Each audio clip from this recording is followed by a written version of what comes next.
Hi guys, welcome to Kenganda. My name is Janita Maya and I do have a very interesting guest with me here today.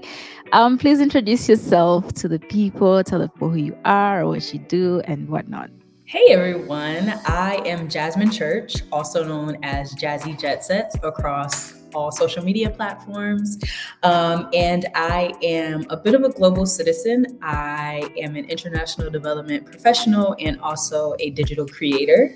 So please don't forget to follow me on my YouTube, Instagram, and TikTok, all at Jazzy Jet Sets on all of those platforms. So yeah. Perfect. Thank you so much. I actually do follow you on Instagram. Stalker much. But yeah, which country are you in currently?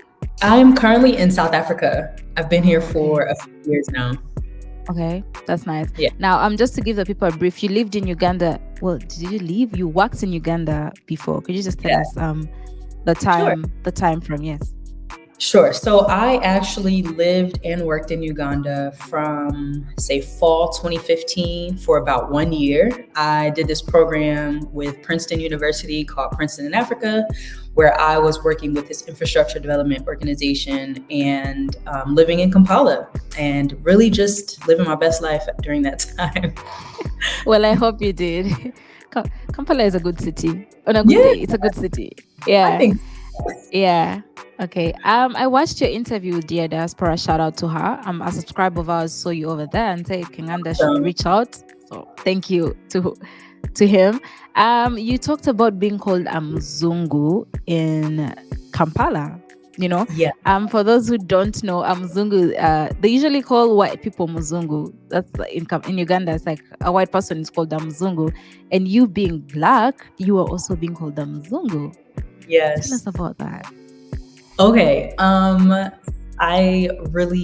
This is a conversation that I usually have a lot with people who, live on the continent or who don't live on the continent. So I really enjoy like talking about it. But being called a Muzungu while I was living in Uganda was a very common thing for me. And it was a bit of a culture shock. I had experienced a lot of culture shock when I was in Uganda for that year, a lot of which was just kind of like understanding my privilege as a Black American person. But I distinctly remember people, sometimes children, they would just like point and be like, Muzungu, Muzungu. And the organization that I worked for, it was a full Ugandan staff.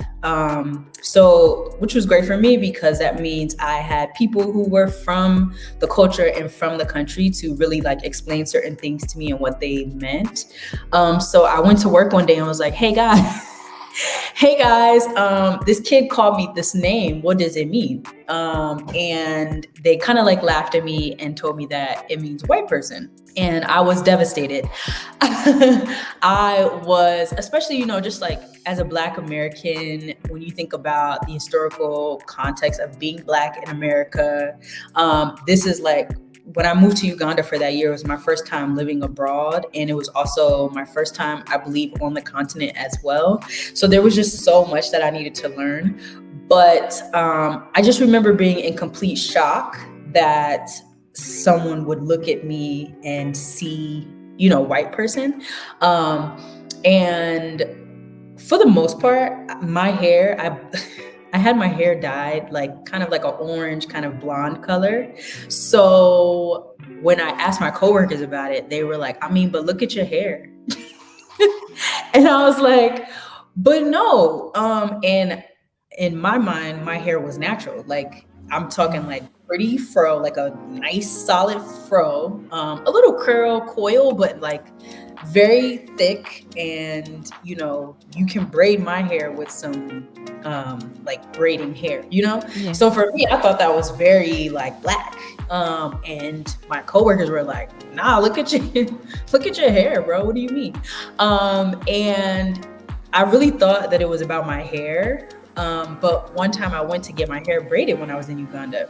I think it was one of my coworkers. They took me to someone that they know. So I feel like, it was somebody pretty like a Ugandan woman. She was braiding my hair and I had dyed my hair this blonde color. And I asked her like, oh, I was asking her about hair color. I'm like, oh, can I get this? And the blonde that she had, I felt like it was a little too blonde. And I think I Okay. said something to her like, I said, oh, do you think we should go darker? So I'm like holding two different colors up. One is darker. I'm like, should we do this? She's like, no, just do that one. And I'm like, but I don't want to look like I'm trying to have blonde hair like a white woman. And she was like, but you are. And me and this woman, we were the same complexion. So in that moment, I was like, I'm sorry, no, I said like a white woman. She was like, oh no, but you are. And I put my hand and my arm next to hers, like, I'm like, no, we're the same. And she Yeah. was like, no. She was like, Imagine. our complexion was like pretty similar. But for her, she just was like, no, you are a white woman. And I was just like, all right, this is crazy. This is out of control. What's going on in this country? But I feel like after like talking to, my coworkers, talking to friends, the way that they explained it to me was just kind of like, a lot of people use muzungu to mean foreigner or somebody who's not there. And then they were like, also your accent, you sound like, a Western person. So, take that into consideration. And then also you've like dyed your hair this like blonde looking color. It don't look like, a blonde white lady, but it's pretty blonde and it looks a little curly. So, to them, you are kind of a foreigner. I don't know if you should take, white person as literal as what the meaning means. So that's kind of like, that's kind of how that process of being there went. It was intense though in the beginning. Definitely. I can imagine being called. I get it. I actually wanted to say, I think it was because of your accent. I think for most Ugandans, anyone who doesn't sound like I do, or anyone who doesn't have that accent with them, the local accent is just automatically just gone. Or you definitely not part of us. Okay, not literally meaning part of us, but they'll think of you as a foreigner, the fact that you have an accent or anything like that. And then I think the hair was added to that. But it's all good. I don't think there were malicious with it. Yeah, no. I never felt that way. Yeah. But they definitely need to educate themselves, because I do understand. Because also before I started working with a foreigner, my ideas on who was a foreigner were a bit construed. But now you can understand a local person who is not that exposed, to all that. Yeah. You talked about cultural shocks. Can you tell us the other cultural shocks you experienced as an African American woman working in Kampala?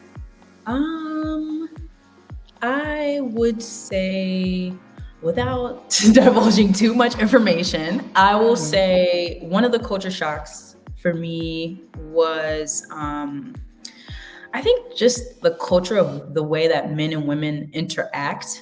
So that could be something as simple as like being at a restaurant and, everyone kind of talking to the man and not really talking to you or asking you questions. And this is not every time, but I'm just trying to think of like small things. So just really the dynamics of like men and women and gender roles and, just like in a respectful or cultural way, like, who someone commands attention from. Another part of culture shock, or not culture shock, but just something I had to get used to, was the boda boda culture. Just like taxiing to work back and forth using bodas. That was really scary. It was really scary for me in the beginning. But it was something that really just became part of my life. And, like when I go to East Africa now, I was in Rwanda, early last year, and I took a boat or two, and people were like, and now that there's Instagram and there's, all these like different social media outlets, and then you let people see that and they're like, dude, are you crazy? Like, why are you on those bicycles? What's wrong with you? So I feel like that was definitely a certain kind of like culture shock. And again, just like the way that privilege just kind of like turns off and on.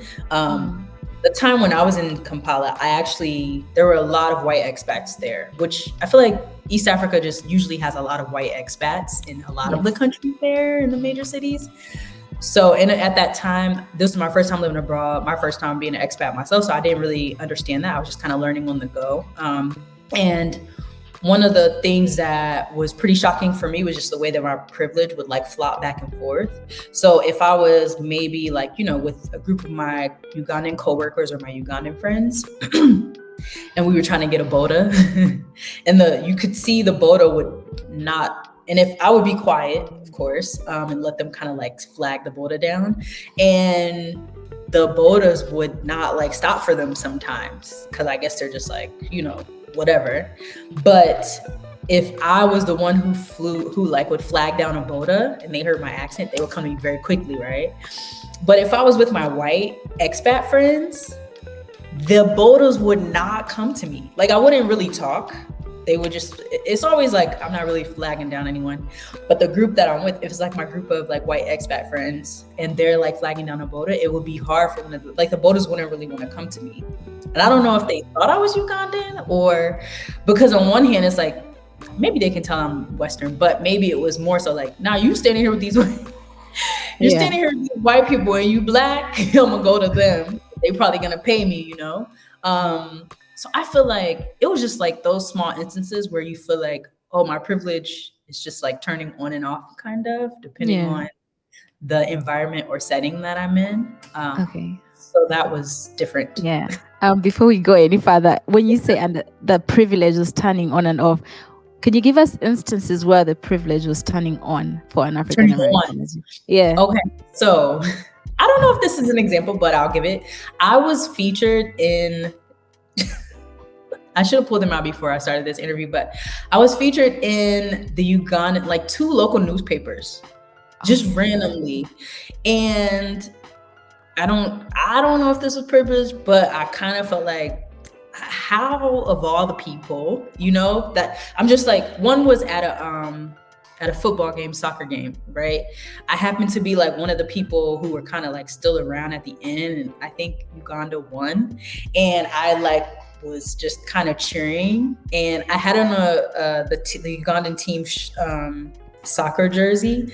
So I don't know, maybe that wasn't privilege, but I was just thinking like, how did I end up in this like? And I mean, I was on a back page. Like when I went to work, my coworkers was like, Jasmine, you're in the newspaper. And I was like, what? I didn't speak to anyone. That was once. And then another time I was in the newspaper, Kampala, they have the Oktoberfest. Yeah. So every time I'm going to the Oktoberfest, it's not beer. Usually it's like wine. So I was like at Oktoberfest, and this is like my first weekend there. And I'm like just talking to random people that I don't know them.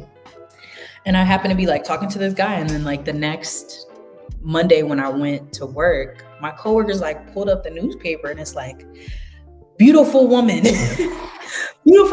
talking with her partner, enjoying a lovely Oktoberfest. I'm like, this is not my partner. And y'all just snapped a photo of us. That was kind of weird. So, I mean, I feel like those very small instances, I feel like if I was like a boda coming to me, if I was like with my Ugandan coworkers and I was the one who said something because of my accent. What else? And then also just like, feeling like people want to meet you because you're American or you're Western. Yeah. That would happen often. And it's such a weird, again, this is like 2015, 2016. So hopefully it's a little bit different. But I just remember at that time, like the expat community and like the creative community, sometimes they would like intertwine. And so that's how I would meet like even more Ugandans. And then they would find out that I'm a Black American, and they like, yeah. Like they would be nicer to me. Yeah. They would like, you could just tell like they wanted to be around me, maybe because they wanted to learn my culture, but I feel like nobody was asking me. There were no questions. They wanted to be affiliated with you. Mix, I thought, or this is what it seemed like. Yeah. So yeah, I just like small little instances of where I feel like, oh, maybe I'm having a privileged moment right now. And that's what this looks like. But I will say there was one time that I feel like I just remember one interaction with a person in Uganda who made me feel really good. And this was like a person that I met through some other expats. We're like at a party at their place, and I'm like talking to them, and they're asking me where I'm from. And I told them America, and immediately he's like, "Welcome home." And I felt so good. I was like, wow, no one has said that to me this entire time that I lived here. And he was like, nah, this is where you belong. This is where you belong. Welcome home. And I feel like, that was something that was simple and you could get that anywhere, right? But since I've been on the continent back and forth over the last since 2015, so what is that, 7 or 8 years, and that's the first person who was ever straight up nah, welcome home, this is where you belong, where you should be. And that felt really nice. So I don't know if that was privilege, but that was no, that was just someone being nice. Solidarity. That was just someone being nice. Yeah. I know you've mentioned about the borders treating you a different way when you're with your white expat friends. Yeah. But can you also tell us another instance where the privilege switched off and then you were just treated like a random Black person? Yes, I can, but I just feel like I don't want to get no, just keep this PG. I don't want to get too. I don't want it to get too crazy. That has happened to me before. So, I worked in Kololo, and then I lived in Lower Kololo. So I lived right by where I worked. So I didn't really use bodas for long distances unless we were going out on the weekends.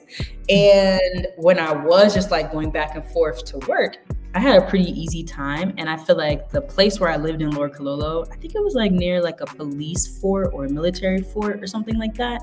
So I feel like there was security just naturally near where I live.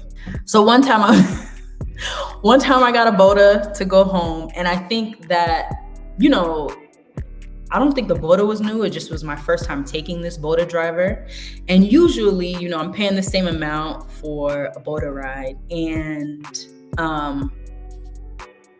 when I got to my destination, when I got home this time, the boda tried to charge me double for the ride. And I was just kind of stop trying to play me. I take this boda ride every day. I know how much it costs. And he was like, no, it's this much. And I was like, no, it's not this much. I take this boda ride every day. Now, looking back, of course, it's Jasmine, you could have just given him this doubled amount, because in the grand scheme of things, you're going to save yourself some time and possibly some trouble. But I kind of felt like I have to stand up. I have to stand up for myself as a woman here. And this guy the boda driver was not trying to have it. I tried to get off the boda, and he grabbed my arm. He grabbed me, and I had a one of those little bags, with not a backpack, but a tote bag with my laptop in it. So the boda driver, he grabs my arm, and I'm like, are you serious right now? He's like, no, I'm not letting you go. You must pay.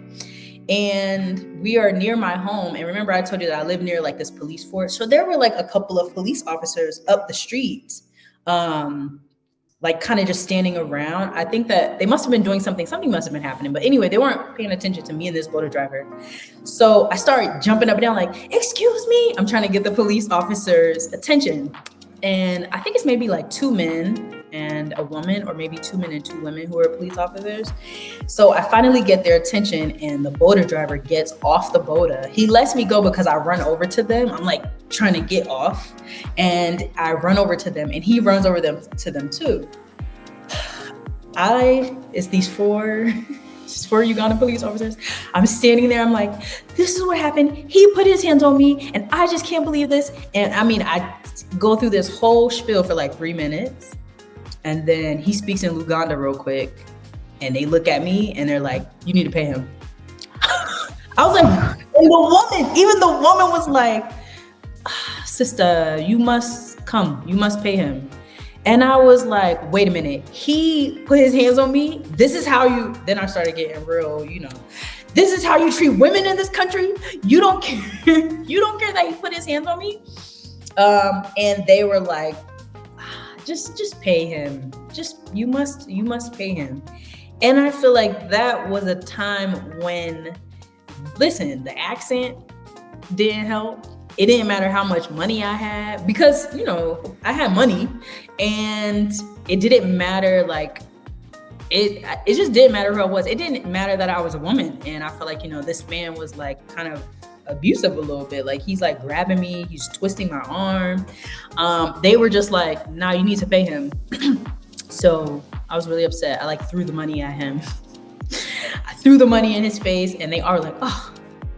And I feel like they always kind of shaking their heads like, these damn Americans. And the boulder driver was like, he like just kind of walked away, and I ran. I like ran ahead of him when I threw the money at him, and I kicked his boulder over. I'm not proud of it, but I feel like that was my way of getting, revenge in that moment. Yeah. I did that. So I like ran ahead. So he wasn't like near me. But when I did that, he was like, police. He like, he was No, he was snitching on you now. Crazy. This is crazy. But yeah, I feel like, man, the border drivers, they don't be playing. They don't. They really don't care. Listen, when we start to talk about borders, it's a whole other episode in its own. Thank God you were safe, because what? I know. And granted, so this is one of those times where it's like, yeah, like that would maybe felt like a non-privileged moment, but it was a lot of privilege in it, because he done grabbed me. I'm able to get away and like talk to the police, and then I even do something as crazy as like push his boulder over after. Like, I feel like that could have gone really badly. Again, not proud of it. Would not ever do this again. I was young and dumber at that time. But I feel like, so to me, that was kind of like, yeah, there's some privilege peeking through there. But also, it's more so like, no, the treatment can change very quickly depending on whatever situation you're in. So that was crazy. That definitely was crazy. That was probably the craziest experience I had in Uganda. I just want to say, I do not promote violence. That is not what this is about. I felt that was a way of me standing up for myself. And that poor man, I don't know where he is today, but I know he probably was thinking back to like, this damn, I'm never picking you up again. Yeah. Next time, just pretend like you're the phone to a commander somewhere. Like, oh yes, chief. Yes, this border guy is out here harassing me. That's how they'll pay attention to that. They'll be like, oh, okay. Yeah. Just pretend like you're in a call with a very important person, and he's gonna send his guys. Come on. Anyway, let me not give. I also don't promote violence. Anytime I cut this out, so please, if you can. Yeah, but that was interesting. That was definitely interesting. Now, just to switch it to the working bit of it, do you think there was a culture shock with the work environment with in the Uganda? work environment? Yeah. There kind of was, because in American like corporate culture, we are very like, I'm doing my work at my desk. I'm probably gonna eat at my desk so that I can get my work done faster. I might talk to my coworkers, but if we don't have lunch together, it's not a big deal, whatever.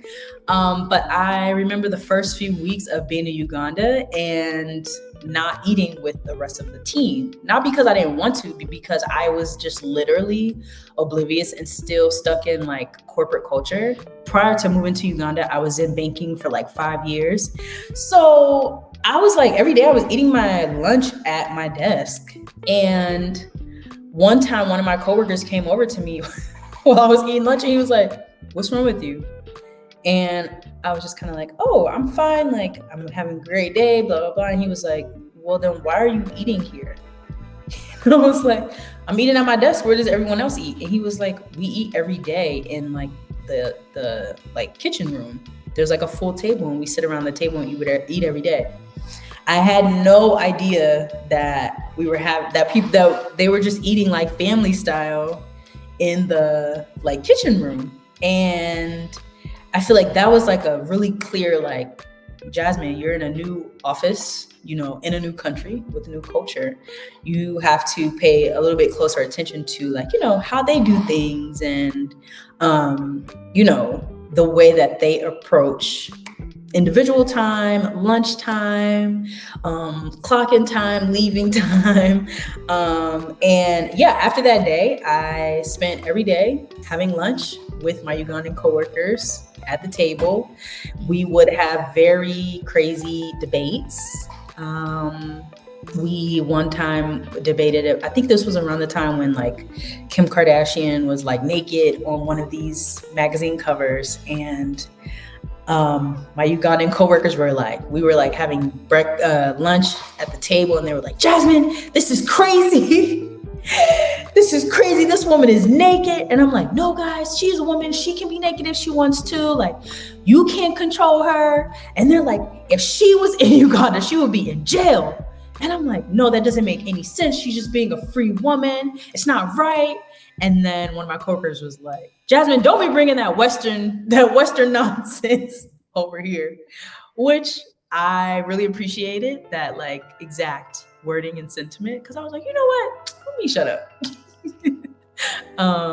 So I feel like that like very small shift in like mindset and culture of like eating with my coworkers every day. It really let me dive deeper into, you know, like some of the conversations that are happening in within Ugandan culture. What are the ways that people think about certain things?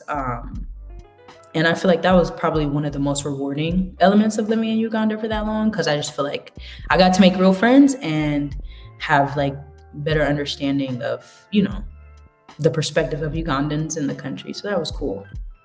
But they were very quick to be like, don't bring that over here. Don't bring that over here. That's not how we do things. Yeah, they do that. They do that. Even to like a normal Ugandan, they'll say that. They'll still say that, like, I'm not trying to hear. They'll say it. Yeah. Take away westernized ways. Yeah, they do that. They say that. Okay. They'll be fine. Yeah. But what advice would you give to anyone watching this that would like to relocate and work in Uganda? Any advice? I would say for anyone who's interested in moving to Uganda, be patient and open-minded, because it's going to be different than, you know, maybe what you're exposed to or what you're used to. But once you learn the culture and get adjusted and adapted, I think it's very comforting, very welcoming. And I think that it's a really nice place to live, to just kind of learn more about yourself, but also learn about the others around you. The people are like dope, great people. So it's definitely worth it. My advice is it's worth it. Just be open-minded and be patient, and you'll really enjoy it. Okay, I think that's brilliant advice, because everyone's experience will still be different. So yes, at the end of the day, that's true. And again, mine was not all sunshine, but I do feel like the experiences I had, like my time there and the experiences I had, they're unmatched. So I wouldn't trade it ever. And I've been back maybe like once or twice since I left Uganda. That's nice. When I left, I went to business school, and I went like it's only 2 years. So my second year, I actually took a trip to Uganda, and like, I think I was there for like one of the music festivals. Which one? Nyege Nyege? This was like 2018. Oh, okay. Like maybe 2018, 2017 that I was there. But yeah, I love it there. Okay, perfect. Thank you. Let the people know where they can find you if they want to reach out. Yes. Please follow me on YouTube if you want to learn more about what it's like being a Black American living abroad on the continent, what it's like traveling throughout the continent. My YouTube is at Jazzy Jet Sets, which is right below here. My Instagram and my TikTok, which are full of travel tips and just everything about me living in SA. Jazzy Jet Sets, all the same handle for all of those social media platforms. So follow me, you will not be disappointed. Yeah, yes, they won't be disappointed. I do follow you. But yeah, let me just sign out. All right, guys, thank you so much. We've come to the end of this episode. I do hope that you enjoyed it. Please follow us on all our social media platforms at King and the Nation. I'll see you guys next time. Bye.